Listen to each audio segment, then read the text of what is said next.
Hello students, welcome to VTU Guru. ಈ ವಿಡಿಯೋದಲ್ಲಿ how to write VTU answers to score maximum marks.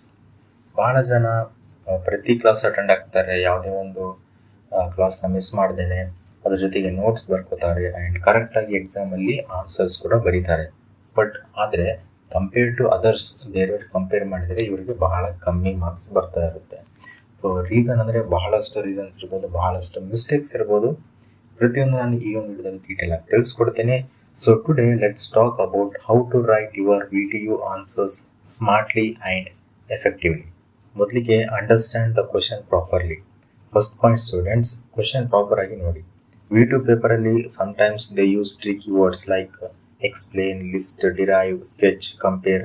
ಇವೆಲ್ಲ different meaning ಇದೆ.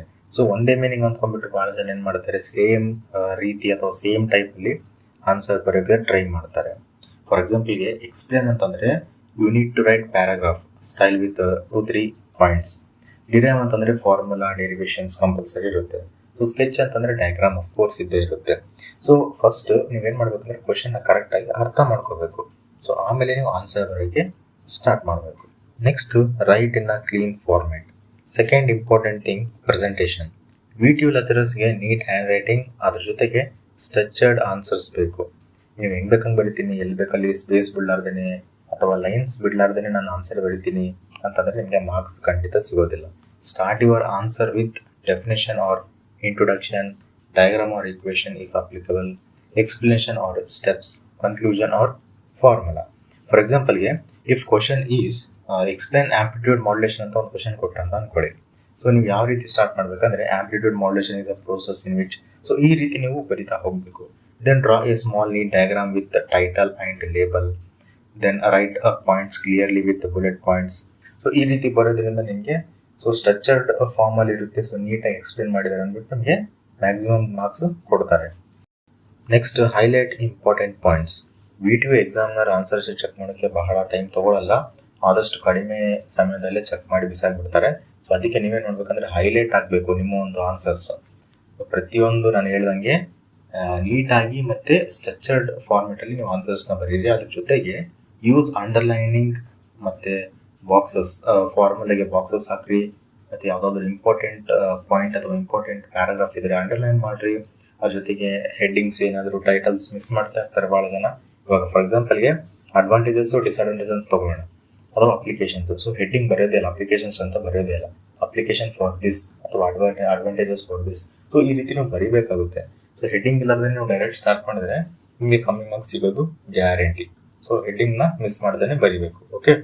Next, include diagrams and flow charts. Diagrams VTU ಎಕ್ಸಾಮ್ಸಲ್ಲಿ life saver ಅಂತ ಹೇಳ್ಬೋದು. Even if answer 100% perfect ಇಲ್ಲ ಅಂದರೂ ಕೂಡ ಡಯಾಗ್ರಾಮ್ ನೋಡಿ ಮಾರ್ಕ್ಸ್ ಕೊಡ್ತಾರೆ. ಸೊ ಪಾಸಿಬಲ್ ಇದ್ದರೆ ಯಾವಾಗಲೂ ಒಂದು ಸಿಂಪಲ್ ಬ್ಲಾಕ್ ಡಯಾಗ್ರಾಮ್ ಅಥವಾ ಫ್ಲೋ ಚಾರ್ಟ್ ಅಥವಾ ವೇವ್ ಫಾರ್ಮ್ ಬರೀರಿ. And remember label every part neatly.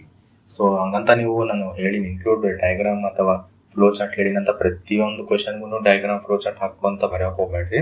But ಎಲ್ಲೆಲ್ಲಿ ನೆಸೆಸಿಟಿ ಇದೆ, ಎಲ್ಲೆಲ್ಲಿ ಕೇಳಿದ್ದಾರೆ, ಬಟ್ ಎಲ್ಲೆಲ್ಲಿ ಇಂಪಾರ್ಟೆಂಟ್ ಇದೆ ಹಾಕ್ಲೇಬೇಕು ಅನ್ನೋ ಒಂದು ಕ್ವಶನ್ಗೆ ನೀವು ಕಂಪಲ್ಸರಿ ಆ್ಯಡ್ ಮಾಡಿ ಬರಬೇಕು diagram. Okay. Next, use keywords from questions. AI correction ಬರಲಿ ಅಥವಾ ಲೆಕ್ಚರರ್ ಕರೆಕ್ಷನ್ ಮಾಡಲಿ, both check keywords. So always repeat the main words from the questions in your answers. For ಎಕ್ಸಾಂಪಲ್ಗೆ ಕ್ವಶನಲ್ಲಿ explain the working of half wave rectifier ಅಂತ ಕೊಟ್ಟಿದ್ದಾರೆ ಅಂತ ಅನ್ಕೊಳ್ಳಿ question.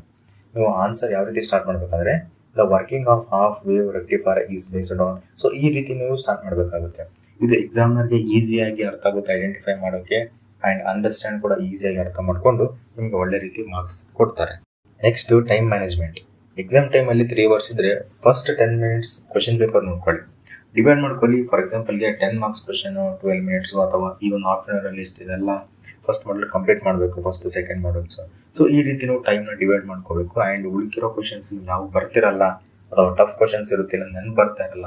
So last ಮಿನಿಟಲ್ಲಿ ನೀವು ಅದ್ರ ಬಗ್ಗೆ ಯೋಚನೆ ಮಾಡ್ತಾ ಬರೀಬೇಕಾಗುತ್ತೆ. ಸೊ ನೀವೇನು ಮಾಡ್ತೀರೋ ಭಾಳ ಜನ ಫಸ್ಟಿಗೆ ಎಲ್ಲ ಕ್ವಶನ್, ಈಗ ಒಂದು ಮಾಡಲ್ ಓದಿರ್ತಾರೆ, ಒಂದು ಕ್ವಶನ್ ಯಾವುದಾದ್ರೂ ಮರ್ತೋದ್ರೆ ಅದನ್ನು ಸ್ಕಿಪ್ ಮಾಡಲ್ಲ, ಅಲ್ಲಿಗೆ ಸ್ಟಕ್ಕಾಗಿ ಯೋಚನೆ ಮಾಡ್ತಾ ಕೊಡ್ತಾರೆ.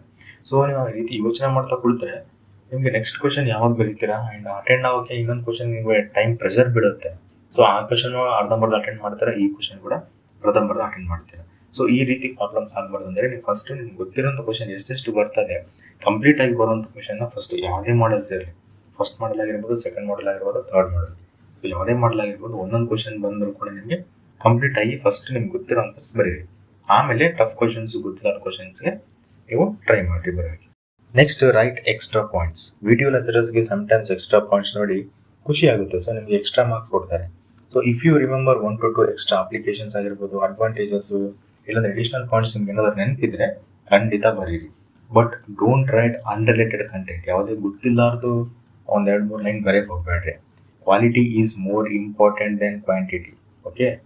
Common mistakes to avoid. ಭಾಳ ಜನ ಈ ಒಂದು ಮಿಸ್ಟೇಕ್ಸ್ನ ಮಾಡ್ತಾನೆ ಇರ್ತಾರೆ. ಮೊದಲಿಗೆ ಏನು ಮಾಡ್ತಾರೆ ಅಂದರೆ ಪ್ಯಾರಾಗ್ರಾಫ್ನ ಬರೆದ್ಬಿಡ್ತಾರೆ. ಸೊ ಹೆಡ್ಡಿಂಗ್ನ ಮಿಸ್ ಮಾಡ್ತಾರೆ. ಹೆಡ್ಡಿಂಗ್ನೇ ಬರೆದ್ರೆ ಡೈರೆಕ್ಟ್ ಪ್ಯಾರಾಗ್ರಾಫ್ಯಿಂದನೇ ಸ್ಟಾರ್ಟ್ ಮಾಡ್ತಾರೆ. ಸೊ ಆ ರೀತಿ ಮಿಸ್ಟೇಕ್ಸ್ನ ಮಾಡಬೇಡ್ರಿ. ಹೆಡ್ಡಿಂಗ್ನ ಬರೀರಿ, ಅದ್ರ ಬಗ್ಗೆ ನೀವು ಎಕ್ಸ್ಪ್ಲೇನ್ ಮಾಡ್ತಾ ಇದ್ದೀರಿ ಅಂತ. ಅದಾದಮೇಲೆ ಪ್ಯಾರಾಗ್ರಾಫ್ನ ಬರೀಬೇಕು. ಓಕೆ. ಅದಾದಮೇಲೆ ಡಯಾಗ್ರಾಮ್ಸ್ ಹಾಕಿ ಲೇಬಲ್ನ ಮರ್ತು ಹೋಗ್ತಾರೆ ಭಾಳ ಜನ. ಸೊ ಕಂಪ್ಲೀಟಾಗಿ ಫಿಲ್ ಮಾಡಿರಿ ಲೇಬಲ್ಸ್. ಒಂದು ವೇಳೆ ನಿಮ್ಗೆ ನೆನಪು ಬಂದಿಲ್ಲ, ಎಲ್ಲ ಒಂದು 5 ಲೇಬಲ್ಸ್ ಇದು ಅಂತ ಅನ್ಕೊಳ್ಳಿ. ಸೊ 4 ನೆನಪು ಬಂತು, ಒಂದು ಮಿಸ್ ಆಯಿತು, ನೆನಪೇ ಬರಲಿಲ್ಲ ಅಂದರೆ ಅಟ್ಲೀಸ್ಟ್ ಅದು ರಿಲೇಟೆಡ್ ಏನಾದರೂ ಇದ್ದರೆ ಬರೀರಿ. ಸೊ ಎಂಟಿ ಮಾತ್ರ ಬಿಡಕ್ಕೆ ಹೋಗ್ಬೇಡ್ರಿ. ಸೊ ಲೇಬಲ್ನ ಕರೆಕ್ಟಾಗಿ ಬರೀಬೇಕು. ಓಕೆ. ಅದಾದಮೇಲೆ ಸ್ಕ್ರ್ಯಾಚ್, ಜಾಸ್ತಿ ಬರೆಯೋದು ಮತ್ತು ಸ್ಕ್ರ್ಯಾಚ್ ಹಾಕೋದು, ಈ ರೀತಿ ಮಿಸ್ಟೇಕ್ಸ್ನ ನೀವು ಬಹಳ ಅವಾಯ್ಡ್ ಮಾಡಬೇಕು. ಸ್ಕ್ರ್ಯಾಚ್ ಹಾಕಿದ್ರೆ ನಿಮಗೆ ಮಾರ್ಕ್ಸ್ ಅಲ್ಲೇ ಹೋಗುತ್ತೆ. ಸೊ ಅವರು ಎಕ್ಸಾಮ್ನವ್ರಿಗೆ ಸೊ ಈ ರೀತಿ ಸ್ಕ್ರ್ಯಾಚ್ ಆಗಿದೆ ಅಂದ್ಬಿಟ್ಟು ಅವ್ರಿಗೆ ಓದೋಕ್ಕೆ ಕೂಡ ಇಂಟ್ರೆಸ್ಟ್ ಬರಲ್ಲ ನಿಮ್ಮ ಆನ್ಸರ್ ಬುಕ್ಲೆಟ್. ಸೊ ಬಹಳ ಸ್ಕ್ರ್ಯಾಚಸ್ ಹಾಕೋಕೆ ಹೋಗ್ಬೇಡ್ರಿ ಮತ್ತು ಜಾಸ್ತಿ ಬರೆಯೋಕೆ ಹೋಗ್ಬೇಡ್ರಿ. ಮೇನ್ ಇಂಪಾರ್ಟೆಂಟ್ ಪಾಯಿಂಟ್ಸ್ನ ಮಾತ್ರ ಬರಿತಾ ಹೋಗಬೇಕು. ಓಕೆ. ಅದಾದಮೇಲೆ ಲಾಸ್ಟಲ್ಲಿ ಸ್ಕಿಪ್ ಮಾಡ್ತಾರೆ ಕ್ವಶನ್ಸ್. ಇದು ಮೇನ್ ಏನಂತಂದರೆ, ಬಹಳ ಜನ ಏನು ಮಾಡ್ತಾರೆ ಅಂದರೆ ಈ ಕ್ವಶನ್ ಬರಲ್ಲಪ್ಪ, ನಂಗೆ ಓದಿಲ್ಲ ಅಂತ ಸ್ಕಿಪ್ ಮಾಡಿಬಿಡ್ತಾರೆ. ಸೊ ನಿಮಗೆ ಲಾಸ್ಟಲ್ಲಿ ಟೈಮ್ ಉಳಿದಿರುತ್ತಲ್ಲ, ಎಲ್ಲ ಕ್ವಶನ್ ನೀವು ಅಟೆಂಡ್ ಆದಮೇಲೆ ಸೊ ಲಾಸ್ಟಲ್ಲಿ ಉಳಿದಿರುವಂಥ ಕ್ವಶನ್ಸ್ಗೆ ನೀವು ಕಂಪಲ್ಸರಿ ಏನಾದರೂ ಸ್ವಲ್ಪ ಅದು ರಿಲೇಟೆಡ್ ಬರೆದು ಬರಬೇಕು. ನಿಮಗೆ ಮಾರ್ಕ್ಸ್ ಖಂಡಿತ ಕೊಡ್ತಾರೆ. ಓಕೆ. ಅದು ರಿಲೇಟೆಡ್ ಏನಾದರೂ ಬರೀರಿ. ಹಾಗಂತ ಮತ್ತೆ ನೀವು ಅನ್ರಿಲೇಟೆಡ್ ಕಂಟೆಂಟ್ ಆ ರೀತಿ ಬರೆಯೋಕೆ ಹೋಗ್ಬೇಡಿ. ಸ್ವಲ್ಪ ರಿಲೇಟೆಡ್ ಇರೋಂಥ ಆನ್ಸರ್ನ ಬರೆದು ಬಂದರೆ ನಿಮಗೆ ಮಾರ್ಕ್ಸ್ ಕೊಡ್ತಾರೆ. Okay students, writing answers in video exam is not only about knowledge, it's about presentation, keywords and neatness. ಒಂದು ಕೆಲಸ 50% ಇದ್ದರೆ ಪ್ರೆಸೆಂಟ್ ಮಾಡೋದು 50% ಮೇಲೆ ಡಿಪೆಂಡ್ ಆಗಿರುತ್ತೆ. So from next exam follow the steps: understanding question, neat format, highlight keywords, diagrams, manage time. ಇವೆಲ್ಲ ನೀವು follow ಮಾಡಿದ್ರೆ ಖಂಡಿತ ನಿಮಗೆ 80+ ಅಥವಾ 90+ ಅಬೋವ್ ನಿಮಗೆ ಮಾರ್ಕ್ಸ್ ಅನ್ನೋದು ಸಿಕ್ಕೇ ಸಿಗುತ್ತೆ. ನಿಮಗೆ ವಿಡಿಯೋ ಇಷ್ಟ ಆಗಿದ್ರೆ ಪ್ಲೀಸ್ ಲೈಕ್ ಮಾಡಿ, ಶೇರ್ ಮಾಡಿ ಮತ್ತು ಸಬ್ಸ್ಕ್ರೈಬ್ ಮಾಡಿ. And thanks for watching.